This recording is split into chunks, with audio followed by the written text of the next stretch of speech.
Who's that whispering in the trees? It's two sailors and they're on lee. Pipes and chains and swinging hands. Who's your daddy? Yes, I am. Fat cat came to play. Now you can't run fast enough. What's going on, y'all? Who's your daddy here? Madden 10 is out, and I personally know a lot of people who are chomping at the bit to get this game. When you look at the realism and the control you have over teams and players, it's no mystery as to why. So why don't we have a look at where this badass game comes from. The first Madden game was Madden Football and was released on the Apple II series and other IBM-compatible computers. The programmers wanted a partner in the game which not only would add to realism, but his name would also help sell games.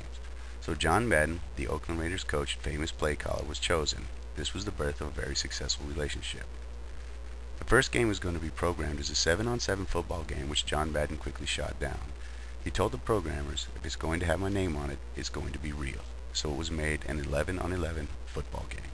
The first console version of the game was John Madden Football on Sega Genesis. The EA programming team wanted nothing to do with consoles because at the time the market was flat, but after Sega released the Genesis in America, it gave the team an opportunity. The processor Genesis used was one the programming team at EA was very familiar with and would allow them to easily port their games to the console. Several of EA's programmers quit in protest, not wanting to risk so much to port a game to a console they had no confidence in, but the company's owner kept most of the team intact. EA's experience with Genesis's processor gave them leverage over Sega in license negotiations. EA had threatened Sega to release an unlicensed version of the game, and this forced Sega to give EA a better deal in releasing the game to the console. EA already had several popular PC games they could quickly port to Genesis, making the deal for both parties even better. John Madden Football was the first experience I had with north-south view football games. Before then, I'd played like Tecmo Bowl and other side-scrollers. I quickly found that the north-south view kind of made it easier to find gaps in the line and gives you a better feel of where your receivers and defenders were on the field. This north-south view quickly became the standard to all football games after. Madden football games are on the way to being the best. Every console at the time had a port of Madden Football. Some were better than others. Even the now obscure, overpriced 3DO had a version of Madden. I never got to see the game played, but that's because I didn't know anyone who had the $700 console. I was always partial to the Super Nintendo versions of the game myself. I always thought that the graphics and the sound were better than that on Genesis. Of course, I'm sure there's a lot of Sega fans out there that would quickly disagree with me. Madden 94 was the first year the NFL added its license to the franchise, allowing the game to use actual team names and logos. This allowed even more realism as you watched your favorite team running out on the field. They didn't have the NFL Players Association license yet, but you still knew who each player on the field was anyway. Each new game would have updated team rosters and bigger playbooks. In 1998, franchise mode was added to the games.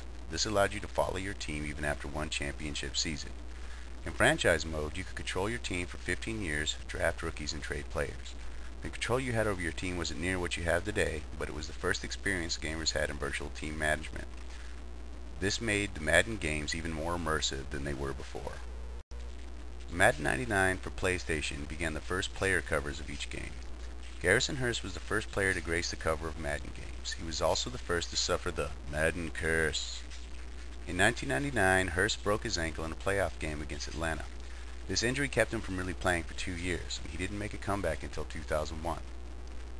Barry Sanders was the next player to fill the shelves, but he had retired in 1999, so had the curse worked on him? You decide. I think the funniest was Madden 2004 where Michael Vick was on the cover. Shown running as was his MO, but just 5 days after the game was released, he broke his leg in a preseason game and put him out of all but the last 5 games of the season. It's as if the entire Falcons team broke their leg that day. That year, Vick only threw for 585 yards and 4 touchdowns. John Madden and Electronic Arts have had a very profitable partnership, not only for their bank accounts, but for those of us who love to play the Madden series football games.